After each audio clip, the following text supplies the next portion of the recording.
Ladies and gentlemen, guests, honor, USSVI Creed, perpetuate the memory of our shipmates who gave their lives in the performance of their duty while serving their country. That their dedication, deeds, supreme sacrifice be a constant source of motivation towards greater accomplishments. That's why we're here today. This presentation that I'm about to give you is not just a recounting of history. It's a remembrance, a recognition, a reminder that behind every whole number, there are real men, and now women, real lives. One of those men is a guy by the name of Motor Machinist Mate Second Class, Charles Freeman Linder. You recognize that name? Linder? He was a part of this community. He walked the streets of Bremerton. His wife worked downtown. He served aboard the USS Grenadier, which, as you heard earlier, was lost this month in 1943. Today we honor his name, his sacrifice, and his legacy. Through him, we also tell the story of the Grenadier, not simply as a submarine lost, but as a vessel of courage, resilience, and brotherhood. The Grenadier, in case you didn't know, was technically a GAR-class submarine, so derivative of the Tambor class, which were really the first fleet boats built by the United States, 1939 and 1941. They were a leap forward from the S-boats. They were the first U.S. submarines truly built for war in the Pacific Ocean. They were 307 feet long. They carried 10 21-inch torpedo tubes, 6 forward, 4 aft. They had a greater surface speed than anything that had come before them. And their design allowed for improved living quarters, better ballast, greater range, and the first submarines with air conditioning. Yay. These boats were more than just steel and schematics. They were the first class of fleet submarines to show the world what American undersea war power could do. They would become the backbone of the submarine force in the early years of the campaign. The Grenadier stood shoulder to shoulder with their sister boats, several of whom you heard the names of this morning. They were warships, yes. They were also homes. They were places of silence. They were places of tombs. And for many, the Tambor class was where they learned the price, the meaning of service.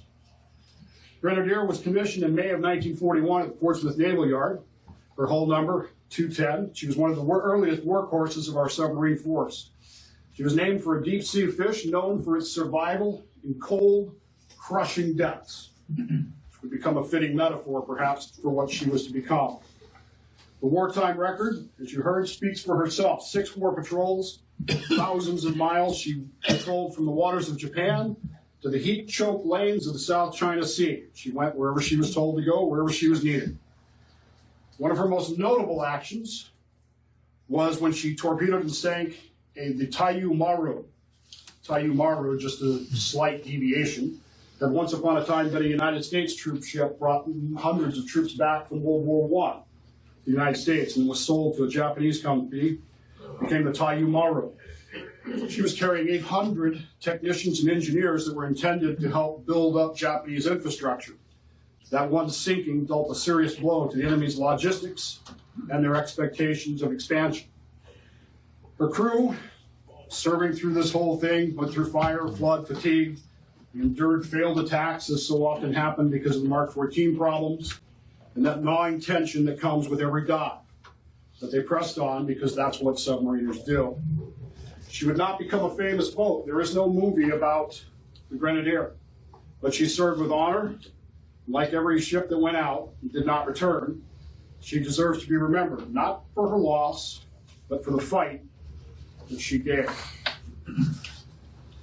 Every good boat, as you know, runs on more than just diesel, batteries, and nuclear power. It runs on leadership. The Grenadier had that leadership in Commander John A. Fitzgerald. Some of you may recognize that name. He would go on to become Admiral John Fitzgerald. He took command in December of 1942, not new to submarines. He was a very well-thought-of man with a steady hand and sharp tactical mind, and a reputation for aggressiveness. When he came to the Grenadier, we are told that under his command, they adopted a far more aggressive policy. His patrol reports showed that he was willing to press in closer, to take risks if it meant disrupting enemy shipping. He was not reckless, but he was bold. He led with clarity, demanded professionalism, and was trusted deeply by his men. And I think when you do the deep research and you read the things, I think that's the thing that stands out most, is his men began to trust him. And every decision he made, they realized that he had their best interest in mind. For his actions, he would later receive the Silver Star, and as I said, he would go on to become an admiral. On the morning of April 21st, 1943, Grenadier was positioned off the coast of Malaya, kind of between Malaya and Sumatra. She had been stalking a pair of Japanese merchant vessels overnight, working to gain the optimal attack position. It was another day of war, another mission, and a hard and harrowing business. But that day would turn out to be her last day. Lieutenant Kevin Hardy was the communications officer with topside. He was using the binoculars to track the enemy vessels. And suddenly came the cry, "Plane on the port quarter." In an instant, everything changed. Hardy and Commander John Fitzgerald turned their glasses. They confirmed it. The Japanese twin-engine bomber was bearing down on them. "Clear the bridge. Dive." The ship began to go down. As she passed 120 feet, the executive officer turned to Commander Fitzgerald and said, "Well, we ought to be safe now." You know better than to say those kind of things, right? Because literally as soon as the words left his mouth, the death bomb went off directly over maneuvering. The blast felt like two express trains colliding. Everything failed. Power, lights, water rushed in, smoke, and fires broke out in the maneuvering room. What followed for the next 13 hours was not combat, it was survival. The crew, trained for war, but as submariners, also trained for this level of catastrophe, sprang into action. In the after compartments, machinery had torn loose. The fire continued to erupt near the bulkhead and maneuvering, torpedo rooms, and it was spreading. One of the men fighting that fire was motor machinist mate second class Charles Pappy Linder. He was in the thick of it, checking damages, helping to stop leaks, keeping cool heads focused. They formed a bucket brigade to get rid of the water that was leaking in, to fight the electrical fires that were sparking. Two men nearly suffocated from the smoke from the CO2 fire extinguishers that they were using to try to put it out. Meanwhile, Commander Fitzgerald continued to roam the ship, remaining a pillar of steadiness. Over the intercom, he would assure his men, "We're okay, everything is all right." But of course it wasn't. Grenadier had lost her propulsion. She was crippled on the ocean floor at 270 feet down.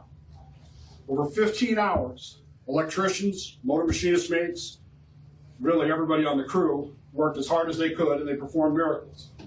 Eventually, they got one motor to turn over just enough to get the ship to the surface. At 9:30 that night, she broke the surface, and that's straight, and they realized they had no propulsion in the heart of Japanese waters.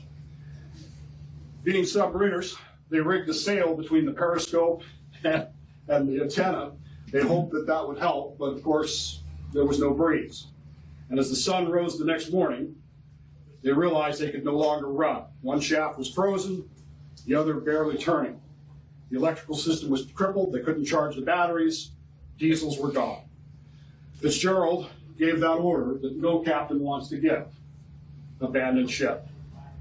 The men destroyed all the confidential documents, they smashed the sensitive gear, they even took the money out of their pockets, which was Australian dollars.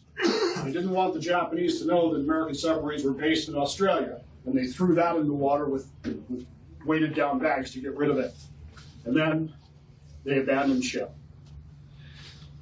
There's some other stuff that goes on I'm going to skip here, but one by one, the men slipped into the sea. They didn't have any rafts, didn't have any rescue boats. They just stayed in the water in their life jackets until the Japanese ship arrived and began to pick up the men and take them aboard. Quite frankly, among the men of Grenadier, the 74 men that went into the water that morning, all 74 would survive the sinking, but it would begin their journey into hell. 74 men were taken prisoner.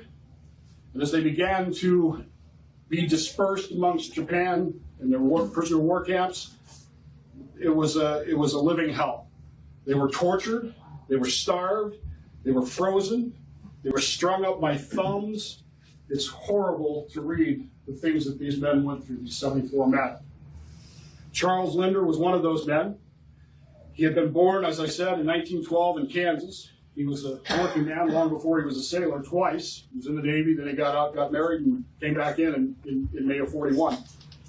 His wife, Noreen, worked here in town. They had a daughter, Barbara Ellen, born here in Bremerton.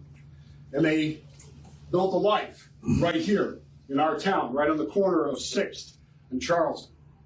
It's an empty lot there now, but that's where their house was. Assigned to the Grenadier, he took up his role as a second-class machinist mate.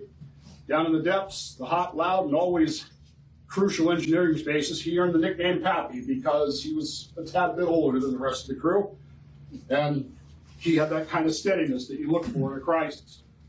When the Grenadier was hit, the fires raged, and the air turned toxic, it was men like Pappy who were leading things, rigging the repairs, passing buckets, keeping younger sailors calm. When the boat was gone and the captivity began, he endured brutal marches, beatings, starvation, illness.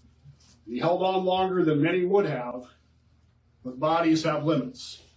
They can only go so far. One of the tortures that the Japanese employed was that they would send the men in February, the dead of winter, to take showers, which were surprisingly warm, and then make them march back to their barracks in freezing cold weather. They were prisoners, as I said, stripped of their weapons, stripped of all those things. Charles Linder, despite the fact that he was a rather large man, he was described as very big, bulky, very strong. But he was having a hard time by all accounts. His concern was for his wife, Marie, his daughter, back in Bremerton. He was concerned deeply that they were having a struggle. One of his shipmates pulled him aside and said, "Look, even if they're on welfare, they're doing better than you are right now. What are you worried about?" But it was clear, even then, that as the pneumonia set in, that Charles Freeman Linder was not going to make it. In a cruel twist of fate, Noreen finally got a postcard sent through the Red Cross months after the ship had disappeared, notifying her that her husband was a POW. Something we don't think about very often. There were just a little under 200 submariners that were taken prisoner of war during the Second World War. Imagine being one of the families back home, wondering what's going on. Noreen got that card.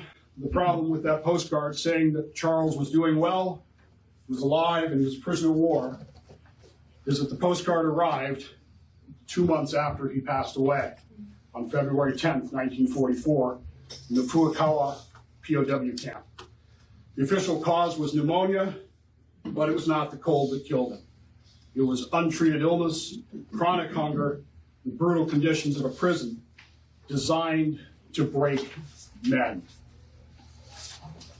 As we reflect today on the story of the Grenadier, one thing becomes clear. It was not just a submarine lost in war. It was a floating community of brothers bound together by duty, hardship, and faith in one another. They did not go down with their boat. They stood by her. They fought to save her. When they could not, they made sure that the enemy... And that decision, made in calm resolve, not chaos, speaks volumes about the leadership of Commander Fitzgerald, the strength of his crew, and men like second-class motor machinist Charles Linder. He was not a man who sought attention. He was not a headline. He was a sailor. He was a father. He was from right here in Bremerton. Worked with his hands, gave everything he had, right down to the final breath in a prison camp, thousands of miles away from home. He is buried today in Manila, and we remember him. His story is a reminder that heroism does not always look like a medal ceremony or a famous battle. Sometimes it looks like a machinist mate keeping the engines turning while the lights go out around him. We remember the Grenadier, of course, but we also remember one of our own, motor machinist mate second class Pappy Linder. We remember him because he represents why we're here.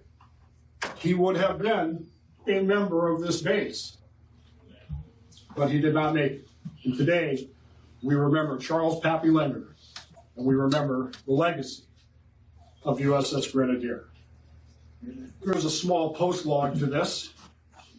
Many of you have driven through Silverdale, correct? What's the name of that baseball field right there on that corner across from the Western Auto? Anybody know? Linder Field. Linder Field. It's not named for Charles. It is named for his cousin, Paul, who is a big part of this community and was for many, many years. The Linder family continues to impact our community. It's why we do what we do. It's why we have our creed.